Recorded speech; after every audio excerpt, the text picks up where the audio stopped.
Croyez-vous aux extraterrestres? Si ce n'est pas le cas, vous devriez. La probabilité est si importante qu'il est statistiquement impossible que l'univers soit stérile, au vu du nombre astronomique d'exoplanètes pouvant disposer des mêmes conditions que la Terre, voire même d'autres environnements ne la nécessitant pas. Alors, conspiration? Faisons un premier point. Pour le moment, nous n'allons faire allusion qu'à des molécules mobiles ou autonomes que l'on considère comme étant de la vie. Bactéries, microbes ou cellules invisibles à l'œil nu, capables de se diviser ou de se reproduire, vivant en dehors de la Terre et très certainement déjà dans notre système solaire. Grâce à la sonde Cassini, nous avons de très grandes chances de penser que le satellite de Jupiter, Europe, ou celui de Saturne, Encelade, renferme ce type de vie. Tout comme nos fonds marins où la vie pullule et regorge d'eau salée, son activité volcanique provoquant d'immenses gerbes d'eau dans l'espace laisse suggérer de nombreuses sources hydrothermales, l'obscurité y est totale aussi. Mais qu'en est-il des autres extraterrestres? Oui, où sont-ils? Ceux dotés d'une intelligence égale ou supérieure à la nôtre. Eh bien ils sont bien là, quelque part, dans la Voie lactée, ou dans d'autres galaxies. Depuis le télescope Kepler, nous estimons qu'il pourrait y avoir quelques milliards d'exoplanètes similaires à la Terre, rien que dans notre galaxie, soit un très fort pourcentage d'abriter au moins de minuscules formes de vie. Mais la question qui nous intéresse est de savoir s'ils sont parmi nous, sur Terre. Pour vous faire une idée ou vous en convaincre, suivez les 10 arguments cités dans cette vidéo qui vous feront peut-être changer d'avis et réaliser que nous ne sommes pas seuls. Petit préambule avant tout, afin de se faire une idée de l'infiniment grand. Prenez quelques secondes sur son tableau comparatif et imaginez-vous la taille de l'univers observable. Sachant qu'un système solaire contient une étoile, qu'une galaxie en contient entre 2 et 300 milliards, et que l'univers contiendrait quant à lui quelques 2000 milliards de galaxies. N'hésitez pas à mettre en pause pour vous faire une idée de l'immensité des distances dans l'univers. Cette fois, passons aux choses sérieuses. Voici 10 faits qui respectent les lois régies par la physique et l'espace. 1. Fantasme. Pour commencer, l'idée d'une présence extraterrestre parmi nous, ou voyageant dans notre système solaire, paraît très peu probable, mais pas totalement impossible en soi. Mais comme beaucoup de choses, dans un premier temps, cela est surtout l'un des grands rêves et fantasmes de l'homme, d'imaginer qu'ils sont venus, qu'ils viennent de temps en temps, ou qu'ils seront bientôt là. Croire est un besoin vital et inconscient pour la majorité d'entre nous. 2. Échelle du temps.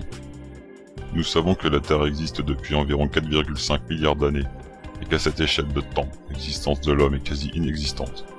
En effet, si nous comparions la Terre à un cadran d'une journée de 24 heures, comme illustré en bas à droite, alors les premiers dinosaures seraient apparus à 22h50 et éteints à 23h30.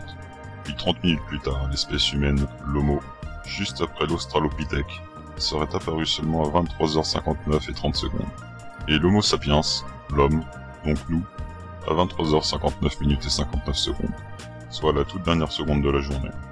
Pensez-vous sincèrement que depuis l'existence de la Terre, les extraterrestres n'auraient pas pu venir bien avant s'approprier les lieux, les ressources et tout ce qu'elle contient d'autre avant de venir discrètement des milliers de fois à la dernière seconde étrangement correspondante à notre ère? 3. Découverte. Une interrogation se pose, puisque si jamais ils étaient venus bien avant nous, nous aurions pu trouver des métaux, des matériaux inconnus, ou des pièces d'une quelconque chose venant d'ailleurs avec toutes ces fouilles archéologiques menées depuis des siècles par l'homme. Nous avons retrouvé environ 700 espèces d'énormes monstres que nous avons appelés dinosaures, ainsi qu'une multitude de fossiles témoignant du passé de la Terre, divers objets célestes tels que des météorites, des animaux et êtres humains momifiés. Pas la moindre trace d'une quelconque technologie avancée, rien ne nous est étranger dans nos recherches, hormis bien sûr quelques cas de canulars rapidement identifiés comme tels. 4. Phénomènes naturels. Dans le passé, les choses inexpliquées et phénomènes rares mais naturels tels qu'un arc-en-ciel, des éclairs, des volcans étaient forcément dus à l'activité d'une divinité. De nos jours, nous savons pourquoi et comment se produisent ces phénomènes, mais il reste de nombreuses choses étranges et méconnues du grand public qui les considèrent quasi systématiquement par des extraterrestres comme autrefois avec les dieux. Nous devons admettre encore qu'il existe certaines choses que nous n'expliquons pas, qui sont ni l'œuvre d'une divinité ni des extraterrestres, mais bien de phénomènes physiques propres à la Terre. 5. Observation. Si des êtres vivants aussi développés ou ayant une technologie largement supérieure se baladaient quelque part dans l'univers à la recherche d'autres entités intelligentes telles que nous, malheureusement ils ne pourraient en aucun cas nous voir. Simplement parce que nous leur sommes totalement invisibles. Et si par le plus grand des hasards, et d'où qu'ils soient, ils avaient la possibilité de voir la Terre, alors il la verrait des millions d'années telle qu'elle était par le passé, soit totalement vide et hostile, un peu comme Mercure, Vénus ou Mars actuellement. Oui, tout ce qui est observable dans l'espace est l'observation du passé. Cela est dû au temps que met la lumière réfléchie sur cette planète par leur soleil à nous parvenir depuis des années-lumière de distance. 6. Voyage. Si quand bien même, par un incroyable hasard, ils décidaient de voyager dans notre système solaire malgré leur vision primordiale de la Terre d'où ils sont, eh bien il leur serait toujours impossible de nous rendre visite. Tout simplement car il leur faudrait des milliers d'années pour venir jusqu'à nous, même en interne uniquement dans notre galaxie. Souvenez-vous, la Voie lactée fait un diamètre d'environ 100 000 années-lumière, autrement dit 100 000 ans à la lumière pour la traverser. Donc, à moins qu'ils puissent voyager plus vite que la lumière, bien que ce soit totalement impossible pour tout objet ayant une masse sans s'effondrer sur lui-même, qu'il soit immortel pour de si longs trajets, qu'il sache ouvrir des trous de verre ou se téléporter sans récepteur où il le désire, c'est strictement impossible. 7. Exoplanètes. Autre hypothèse, si des extraterrestres hyper avancés technologiquement étaient à la recherche d'autres vies afin d'observer le développement de diverses civilisations, pourquoi choisiraient-ils la Terre et autant de fois? Sachant que nous estimons que chaque étoile peut disposer en moyenne de 5 planètes dans son propre système solaire, qu'il peut y avoir 300 milliards d'étoiles dans une galaxie, qu'il y aurait depuis une récente étude pas moins de 2000 milliards de galaxies.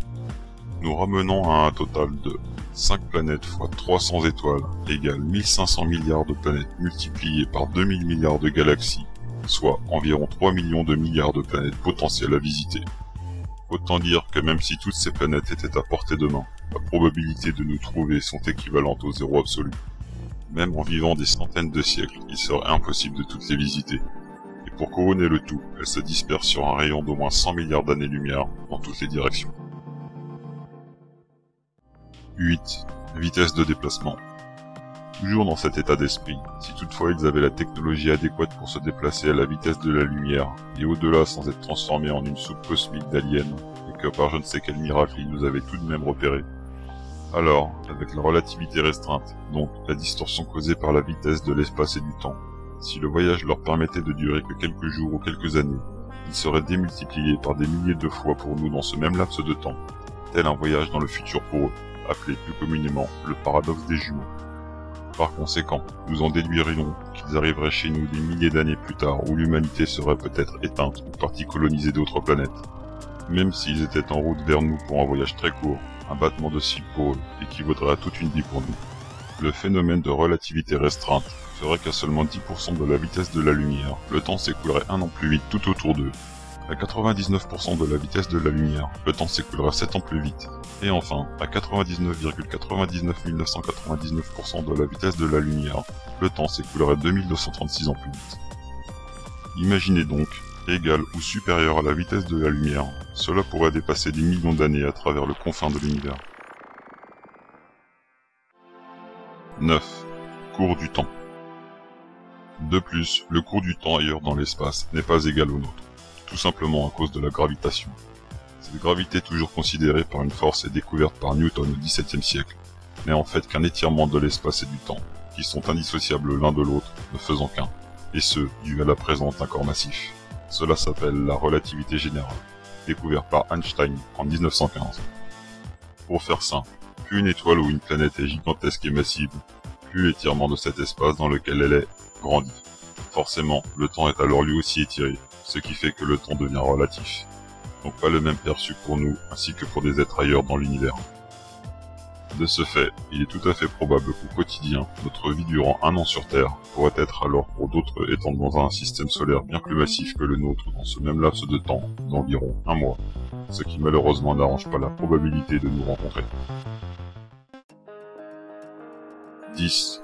Écoute spatiale. Revenons un peu sur Terre et à des choses moins abstraites pour le commun des mortels. Faut savoir que nous écoutons l'espace à la recherche d'extraterrestres depuis au moins 60 ans grâce au SETI Institute aux USA. Et ce, tous les jours, 24 heures sur 24, 7 jours sur 7 et 365 jours par an. Et malheureusement, jamais le moindre son émis par un extraterrestre n'a été enregistré jusqu'à maintenant. Seul un étrange bruit de 72 secondes a une fois été détecté par un de leurs radiotélescopes en croyant à un signal non identifié et surnommé WOW en 1977, dû au fait de la stupéfaction éprouvée de celui-ci. Il aurait été émis par un pulsar ou par le nuage d'hydrogène d'une comète. Témoignage. Maintenant que vous savez tout sur ces 10 points non négligeables, voire fondamentaux, il nous reste les témoignages d'extraterrestres faits par l'homme. Mais là encore, il s'agit de photos prises d'extrêmement loin et interprétées différemment selon les gens. Des vidéos de points lumineux dans l'obscurité ou des récits divers et farfelus qu'il faut croire sur parole. L'homme a toujours été très doué d'imagination dans l'invention d'histoires afin d'alimenter les croyances des autres, de retoucher des photos et des vidéos, dans d'autres cas tenter la célébrité, le buzz, l'espoir de s'enrichir facilement. Les médias profitent également de ce filon très lucratif en faisant de sulfureux documentaires à sensation, afin de récolter toujours plus d'audimat, et ainsi influencer davantage les crédules ou les sceptiques. Il n'existe bien sûr aucune photo ou vidéo probante de preuves irréfutables de leur présence sur Terre. Nous n'avons jamais vu ou entendu de témoignages de plusieurs personnes ayant vu un vaisseau en plein jour très distinctement. Nous n'avons uniquement que des cas isolés de pilotes ou par plusieurs personnes sur des points lumineux de nuit qui n'expliquent pas. Canular et pareidolie. Oui, l'homme est passé maître dans l'art d'inventer tout ce qui lui était possible afin de démontrer leur existence. Nous avons l'exemple des tours de magie paraissant toujours incroyables, alors qu'il y a toujours évidemment une explication très simple.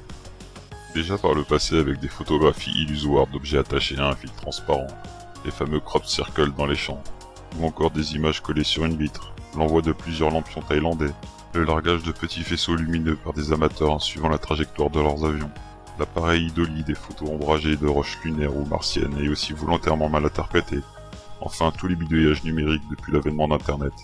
Je ne parle pas des divers appareils militaires furtifs, surtout durant la guerre froide entre les USA et l'URSS. Oui, il faut se rendre à l'évidence, au XXIe siècle, rien ne passe inaperçu. De mon point de vue, la preuve la plus flagrante de l'inexistence de vaisseaux extraterrestres sur la Terre sont les nouvelles technologies. À l'heure où les smartphones, d'internet et de nombreux satellites, on est capable de filmer et d'espionner n'importe qui ayant un comportement étrange dans la rue. On voit arriver des vidéos dès qu'un météore un peu brillant traverse le ciel, même dans les régions reculées. En revanche, dès qu'on nous donne des preuves d'OVNI, on voit une vague tache floue, ou de très beaux trucages, mais rien d'authentique.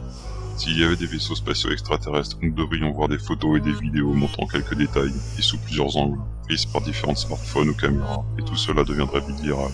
La science explique de plus en plus de phénomènes étranges, en fournissant des données les concernant au grand public. Ce sont ces données auxquelles il faut se fier, et non à tel ou tel site qui affirme sans preuve solide. Évidemment, les conspirationnistes expliqueront qu'il y a une gigantesque entreprise de désinformation, que les gouvernements nous mentent, et ont réussi à tout cacher, y compris la zone 51 et le crash de Roswell, de la même manière que la Terre est plate et ne tourne pas autour du Soleil. Mais malheureusement, les théories de la conspiration ont leurs limites et manquent cruellement de sources. Entre la science capable d'expliquer tout cela, et Internet qui permet à tout le monde de poster immédiatement ce dont ils sont témoins, il ne reste plus vraiment de place pour les petits hommes verts. Alors pour conclure, pensez-vous toujours que les extraterrestres nous observent depuis des milliers d'années, ou qu'ils soient parmi nous? Quel serait leur objectif? Quels seraient leurs intérêts? Pourquoi venir nous voir toutes les semaines dans la discrétion? Serions-nous nous-mêmes à leur recherche si nous le pouvions? Pourquoi se cacheraient-ils systématiquement? Pourquoi ne nous détruiraient-ils pas avec leur avance technologique? Pourquoi n'entreraient-ils pas en contact avec nous tout simplement en se présentant? Pourquoi il y a 30 ans on ne parlait que de soucoupe et plus maintenant? Pourquoi tant de témoignages isolés chaque jour et jamais une seule observation par vous-même, par des journalistes ou des agents assermentés? Quel serait l'intérêt pour un gouvernement de garder cela secret? Et comment pourrait-il être le seul à intervenir à chaque fois pour en cacher les preuves? Comment le gouvernement d'un pays qui le garde secret pourrait obliger celui d'un autre à en faire autant? Et enfin, pensez-vous vraiment qu'un gouvernement comme les États-Unis irait dévoiler son armement secret au monde entier pour satisfaire l'appétit de quelques obsédés de la zone 51?